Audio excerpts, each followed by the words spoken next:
G'day YouTube, happy 2022, happy new year. It's early mid-January here in Melbourne.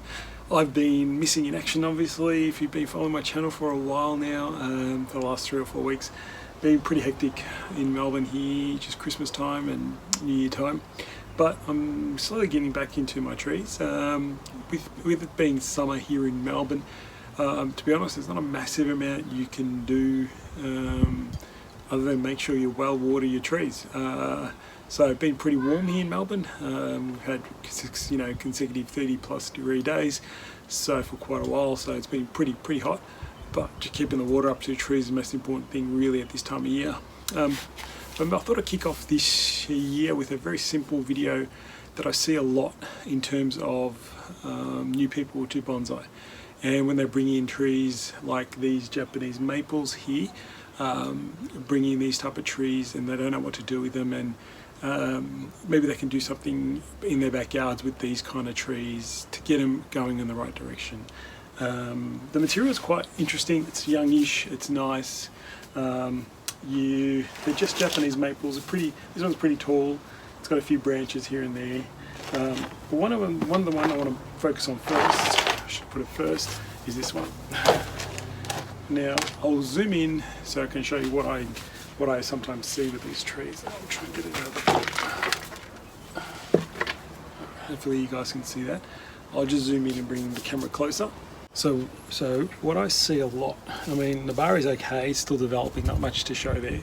It's an oldish tree. You can start to see the darkening rather than the green foliage. But the issues I always find is this. I always find a lot of things like this, where there's a fork in the middle of the tree, there's a bit that goes straight here. I'll just try and get these branches out of the way. Straight here, gets cut off here, goes back this way, goes around this way, and it's like, it gets chaotic. But sometimes, there's the fork in the road is the issue. If this was a tree I started earlier, either I would have put more movement into it, or what I like to do is have more branching at the base, towards the base, to really create more dynamic, more broom kind of style maple, or more deciduous, natural looking maple, rather than this type. It's got one big branch here that kind of goes funny shapes and goes up and so on. Lots of nice long foliage, which you probably can't see in there, but my focus is on this area here. Now, in a way, what I want to do is keep all these low ones, because it can form some sub-branching and branching, more broom style branching in the future. But really, I'm not left with much options. But I'll zoom into this section here. You'll see that the trunk, once I zoom in, you'll see the trunk and this part are getting pretty much the same thickness, whereas this branch is a bit thinner. Now, I'm going to cut one off. That's what I was getting to. Now, don't be scared to cut things off, okay? Especially if you're new. But the reason I'm cutting it off is that is all pretty much the same thickness to there, and then it gets a funny shape. Hang on, let me show you. See how it goes? Funny shape backwards and then goes up, and there's all a bit of a mess up there. But to refocus and reposition this tree in a way that we might have some sort of potential with it in the future, you need to eliminate that branch. It's not good, it's not attractive, it'll never be used in the design. Now, you might be thinking, when do you do these kind of chops? Now, when I cut large branches off trees, I just avoid, especially maples, I personally just avoid late winter, early spring when it bleeds. It will just bleed everywhere and the sap will go everywhere. It will just gush out. But now it's summer here. These are pretty much dormant. It's too hot for them. They don't really grow much. They don't put out new growth until when it gets a bit cooler, then they start pushing growth again. But I can safely cut these branches back. So easy peasy. I come along here. Now this is the big branch here that I want to cut off. I want to cut it pretty much flush with the trunk. So I'm going to cut it in a position that it's going to be, you'll see a nice angle change, and it's going to cut flush this way. And you'll have a look in a minute. So sometimes I cut the branch off just to be a bit higher, and then I'll go in for the main cut.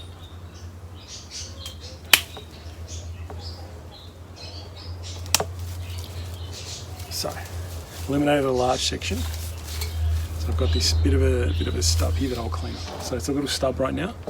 And let me just move these out of the way so you can see the little stub. Clean these up with some concave or branch cutters, or if you've got some concave cutters, which I'll do later. I'll clean up. Now I'll put some wound sealer on there and redo the tree. Now, I'll move this guy out of the way. So you can see we've almost restarted the tree. And it's got a bit more direction, it's got movement. You know, I've got some branching over here that I can keep. It's got young branching here, hopefully it buds back. I've reduced it anyway originally. And there you go, it's actually reset this tree. Now we could have a little more of a, if you want to call it informal upright, we can do that.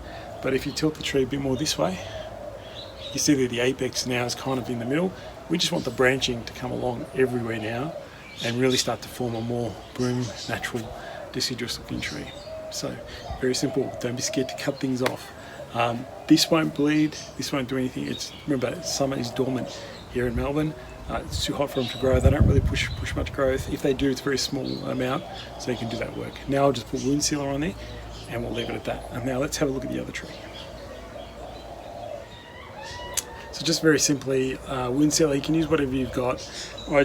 I like to use this Japanese brand. It's the green lid one. Doesn't matter, we can use the white lid one. This one's a bit of an old one, it's almost finished. So I use quite a bit. It's like a putty in your fingers. I roughly estimate how much I need to put on there. The trick is you gotta lick your thumb so it doesn't stick to your thumb. Just lick it, put it on, press it down. Pretty simple. Nothing gets in and it'll just help it heal over. And there you go, see that? That's pretty much it.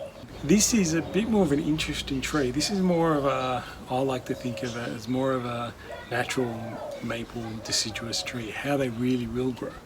The beauty of this one is you can see the lower section. I love seeing all these multiple branches. I would hate to cut those off. I wouldn't want, don't ever think to cut something like that off. That is what a natural looking Japanese maple, how it grows in nature. Like the lower branches coming out, making interesting branches. I love these. There's some really good, unique branches in there that we just need to fan out. You know, once we get going, we'll just fan these out. Not 100% sure where the front is going to be, but we're just going to fan these out. Look at that already, and it's going to make a nice, interesting tree. The issue with this is though, is the top. So the main trunk, there's actually four. It's actually quite nice. It's got four branches here, or three smaller ones, and the main one in the middle. The main one's the issue. I'm not going to cut it off, of course, but the main one is the issue. So you can see even that angle looks quite nice. You see a lot of the branching in place that we can actually expand out, wire out, and create multiple trunks and build a nice deciduous tree out of it. Nabari needs a bit of work.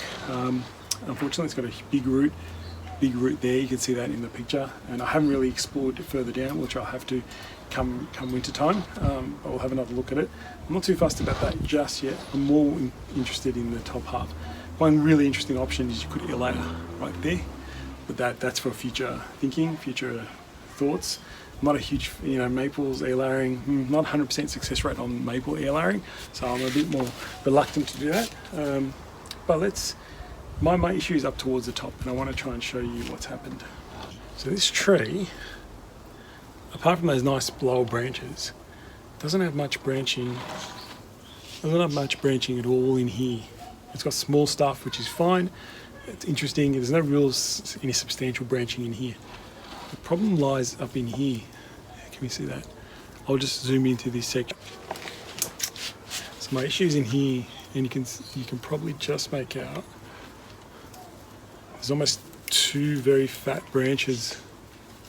Two branches forming some sort of bit of a mess of an apex or a bit of a head. And there's no taper. There really isn't any taper on this tree. That's going to be interesting. So these two might have been good for starting. Let me see where we are. Let me just have a look. So you can see those two now. 1, 2. Looks terrible, right? You can't really do much with that. So whatever we do, we need to eliminate those. Remember, the tree angle, doesn't matter where we are, we're going to have lots of branches to deal with. These are going to be great, but that middle, we've got to do something about this middle tree, about the middle trunk. It starts from about here, that split in the tree. There's pretty much no branching here at all in this section here before the branching starts at the top. It's like a little pom-pom top. You can see it's pretty clear. That's a really good angle that you can see there's nothing in this section here. So what do? I eliminate the ugliness. I eliminate things that are never going to be used. How's that? That's the better. I should use that. I'll never use that in the design. I'll never use that height in the design. I need to have a smaller tree, more ramified. Imagine a top here, apex with lots of side branching, side trunks, multiple trunks. Look much better, more natural. So these are never going to be used, so we start to eliminate them. I'm not sure where the front's going to be just yet, but I'm going to try and cut back to some sort of branching. Now in here, which I'll zoom into, hang on, in here I'll zoom into the section. You see lots of little branches around the place. So I'm going to cut back these trunks just to leave a little bit of a stub, so let it die back naturally.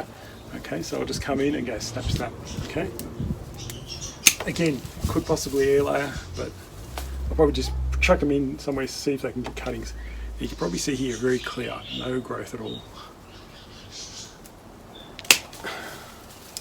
Okay, don't be scared to cut, guys. Now I have a much shorter tree, much more interesting trunks that I can wire out. And look at this, if I just do this, and that probably is too long, but you start to wire these guys out, you can start to see a very natural looking maple, the way maples naturally grow. You know, it's just, that's having multiple trunks lower down and getting them to go in that place. And then where's the back one? There's a back one in the back here. You know, I could put that somewhere. But you see quickly the change and the much better tree, much more realistic tree. Wire it up, wire these trunks up. Look really good. Cut her off. I'll clean this up a bit more. I want to cut a bit more further down. It's got about this much of a stub on there right now, but I'm going to cut that a bit more down just to get to these little ones here. Not much more, because I'll die back and I want it to naturally die back, and then the other new growth takes over and create. Got to get this growing a little bit though, just to give it more of a tapering. But yeah. Again, what I'm trying to get at is don't be scared to cut, especially this time of year in Melbourne. It's summer, you can do this work because it won't bleed. Alright, so I'm going to go away, put some wire on this tree, put some wire on these trunks just to see, give you some sort of, you know, it is going to look nice, not just chopping the head off it, but it is going to look nice if you give it a chance, okay?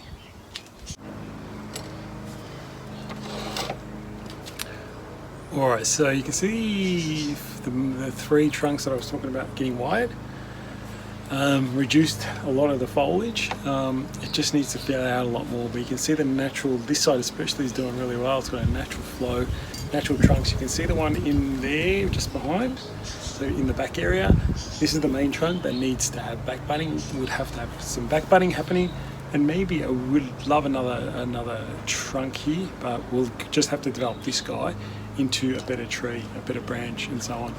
I changed the planting angle slightly so you can see it's a bit more raised. Can you see the angle? So that will straighten the middle bit of the trunk. There you go. Nice simple change. Cut off the top, and now we've got a more natural looking style Japanese maple in the plans. So just a matter of letting this grow, fill out, and off it goes. So anyway guys, especially for beginners, very easy. Don't be scared to cut things off at the right time of year, especially in Melbourne. It's January 14 at the moment, 15, somewhere around there. It's nice and warm day, so the trees are kind of dormant, so you can do these big chops without having any issues. So I will seal the wound up here. It's very dry, even after 20 minutes of doing some work. There's absolutely no sap at all. So that proves a point that it doesn't. There's no bleed at the moment at this time of year. But I will seal it just to let it dry off naturally and die back. Alright guys, happy to answer any questions, hit me up. Hopefully I have a lot more videos coming shortly when I have some more time to do some. Lots of work to do. I've got a big tree I'm working on to get it cleaned up for a client that would look really good. I've got a lot of the trees I want to work on, so Anyway, hope to see you guys in more in 2022. Happy to answer any questions and let me know if you need anything. Take care. See ya.